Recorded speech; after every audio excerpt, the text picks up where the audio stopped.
Friends, welcome to Kerala சமையல். கேரளா சமையலில் நம்ம கம்பன் தோசை தான் பண்ண போகிறோம். வாங்க எப்படி செய்யலாம்னு பார்க்கலாம்.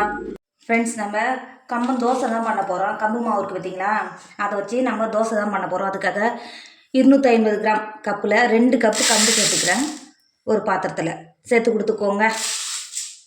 இப்போ இது சேர்த்து கொடுத்துட்டு அது கூடவே இட்லி அரிசி 1/2 கப் எடுத்திருக்கேன். 125 கிராம் கப்பில் 1 கப்பு பச்சரிசி எடுத்திருக்கேன். இட்லி அரிசி சொல்லுவாங்க பார்த்தீங்களா, அது பாருங்கள் எந்த அளவுக்கு நல்லா முத்து முத்தாக இருக்குது பாருங்கள். இட்லி அரிசி தான் எடுத்துருக்கேன், உள்ள சேர்த்துக்கோங்க. சேர்த்து கொடுத்துட்டு ஒரு 2-3 வாட்டி நல்லா தண்ணி சேர்த்து நல்லா கழுவி எடுத்துக்கோங்க.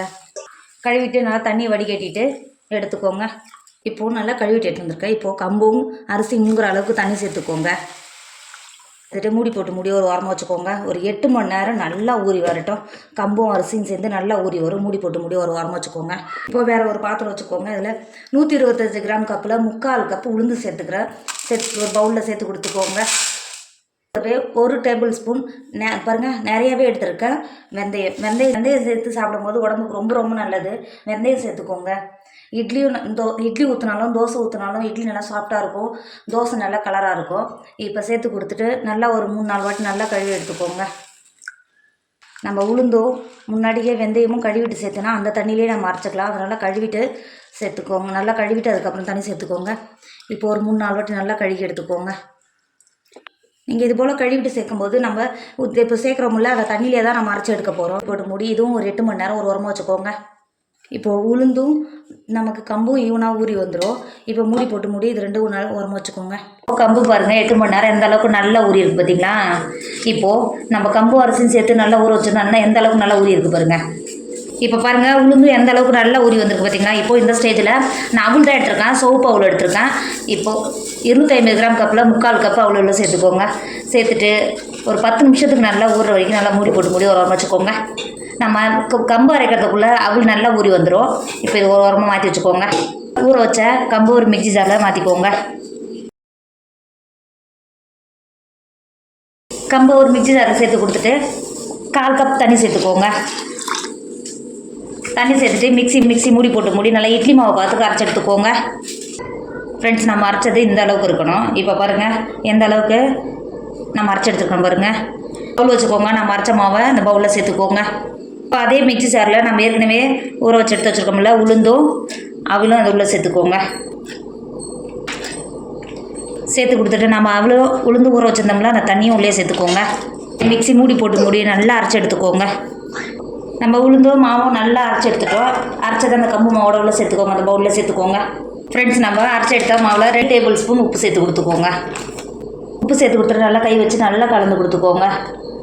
சேர்த்த உளுத்த மாவு கம்பு மாவு நல்லா அவளோட சேர்ந்து நல்லா கலந்து வரைக்கும் நல்லா கலந்துக்கோங்க. ஃப்ரெண்ட்ஸ், நம்ம உப்பு போட்டு நல்லா கலந்து எடுத்துட்டோம். இப்போ மூடி போட்டு மூடிக்கோங்க. மூடி போட்டு மூடி ஒரு 8 மணி நேரம் இதை மாற்றி வச்சுட்டீங்கன்னா உளுந்து நம்ம சேர்த்த அவள் எல்லாம் சேர்ந்து நல்லா புளிச்சு பொங்கி வரும் மாவு. இப்போ ஒரு 8 மணி நேரம் மாற்றி வச்சுக்கோங்க. ஃப்ரெண்ட்ஸ், இப்போ பாருங்கள் 8 மணி நேரம் ஆகிடுச்சு. நம்ம அரைச்சி வச்சா கம்பு மாவு எவ்வளோ ஒரு சூப்பராக நல்லா பொங்கி பிடிச்சி வந்துருக்கு பாருங்கள். இப்போ கரண்டி வச்சுங்க பாருங்கள் எந்த அளவுக்கு நல்லா சூப்பராக பொங்கி வந்துருக்கு பாருங்கள். நல்லா பிடிச்சி வந்திருக்கு. இப்போ நல்லா கலந்து கொடுத்துக்கோங்க. இந்த ஸ்டேஜில் உப்பு எதாவது கம்மியாக இருந்தால் சேர்த்துக்கோங்க. உப்பு கரெக்டாக தான் இருக்குது. நல்லா கலந்து கொடுத்துக்கோங்க. நீங்கள் மாவு எந்த அளவுக்கு இருந்தாலும் இது மாதிரி நல்லா கலந்து கொடுக்கும்போது நல்லா பொங்கி வரும் மாவு. பார்த்தீங்களா இப்போ எப்படி இருக்குது பார்த்தீங்களா. நல்லா கலந்து கொடுத்துக்கோங்க. கலந்து எடுத்துகிட்டு இப்போ மாவு ஏதோ கெட்டியாக இருக்கிற மாதிரி தெரிஞ்சுன்னா நீங்கள் தண்ணி சேர்த்துக்கோங்க. எனக்கு கரெக்டாக இருக்குது. இங்கே பாருங்கள் இந்த மாதிரி இருக்கும்போது தான் தோசை ஊற்றி தழுவும்போது கரெக்டாக இருக்கும். தோசை ஊற்றிக்கோங்க. ஃப்ரெண்ட்ஸ், இப்போ பாருங்கள் நான் அடுப்பில் தோசைக்கல்லை வச்சு தோசைக்கல்லுக்கு நல்லா சூடாகிடுச்சு. தோசைக்கல்லுக்கு எண்ணெய் தேய்ச்சி கொடுத்துக்கோங்க. தோசை ஊற்றுறது ஈஸியாக வரும். நான் இரும்பு கல் தான் வச்சுருக்கேன், அதனால தான் எண்ணெய் தேய்ச்சி கொடுத்துக்கிறேன். தேய்ச்சி கொடுத்துக்கோங்க. எல்லா இடத்தும் நல்லா கல் படுற மாதிரி எல்லா இடத்துக்கும் நல்லா எண்ணெய் தேய்ச்சி கொடுத்துக்கோங்க. இப்போ கல் நல்லா சூடாகிடுச்சு. நம்ம கரைச்சி வச்சுருக்கோம்ல கம்பு மாவு ஒரு கரண்டி எடுத்து ஊற்றிக்கோங்க. இப்போ பாருங்கள் இந்த மாதிரி ஊற்றிட்டு கெட்டியாக இருக்கிறதுனால தான் இப்போ தழை வர்றது ஈஸியாக வரும். நமக்கு தோசை ஊற்றுற மாதிரி எந்த அளவுக்கு உங்களால் மெல்லிசா தேய்க்க முடியுமோ அந்த அளவுக்கு நல்லா தேய்ச்சி எடுத்துக்கோங்க.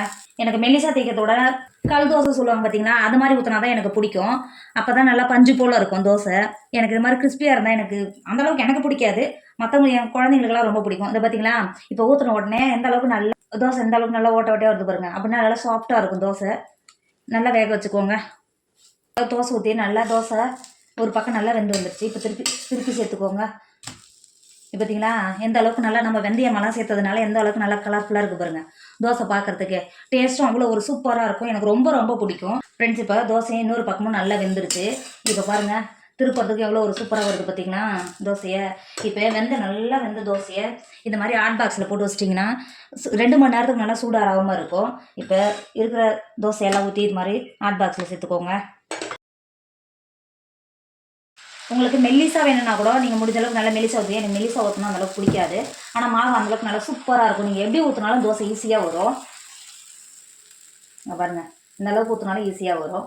இப்போ இருக்கிற தோசையெல்லாம் இது மாதிரி ஊற்றி எடுத்துக்கோங்க ஃப்ரெண்ட்ஸ். நீங்கள் பாருங்கள் நம்ம கம்ம மாவு தோசை எவ்வளோ ஒரு சூப்பராக இருக்குது பார்த்தீங்கன்னா. அங்கே பாருங்கள் எவ்வளோ ஒரு கலர்ஃபுல்லாக எவ்வளோ ஒரு சூப்பராக இருக்குது பாருங்கள். நல்ல வாசனை பார்த்தீங்களா. கிறிஸ்பியாக வேணும்னா கூட நீங்கள் மெல்லிசாக ஊற்றுனீங்கன்னா கிறிஸ்பியாக ஊற்றிக்கலாம். எனக்கு அந்தளவுக்கு கிறிஸ்பியாக ஊற்றினா பிடிக்காது தோசை. எப்பயுமே எந்த தோசை பண்ணாலும் எனக்கு இப்படி சாஃப்டாக இருந்தால் தான் பிடிக்கும்.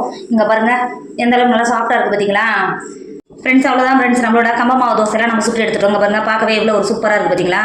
பேப்பர் மாதிரியே இருக்குது பாருங்கள். இங்கே பாருங்கள் நல்லா கலர்ஃபுல்லாக எந்த அளவுக்கு சூப்பராக இருக்குது பாருங்கள். இந்த மாதிரி நீங்கள் வீட்டில் செஞ்சு கொடுத்தீங்கன்னா உடம்புக்கு ரொம்ப ரொம்ப குழந்தைங்களுக்குலாம் உடம்புக்கு ரொம்ப ரொம்ப அரையும். வீட்டில் உள்ளவங்க எல்லாமே விரும்பி சாப்பிடுவாங்க. டேஸ்ட்டும் அவ்வளோ ஒரு சூப்பராக இருக்கும். கண்டிப்பாக நீங்களும் ட்ரை பண்ணுங்கள். என்னோட வீடியோ உங்களுக்கு பிடிச்சிருந்தா உங்கள் ஃப்ரெண்டு உங்கள் ஃபேமிலிக்கு ஷேர் பண்ணுங்கள். மறக்காமல் கேரளா சமையலை சப்ஸ்கிரைப் பண்ணிக்கோங்க. தேங்க்யூ.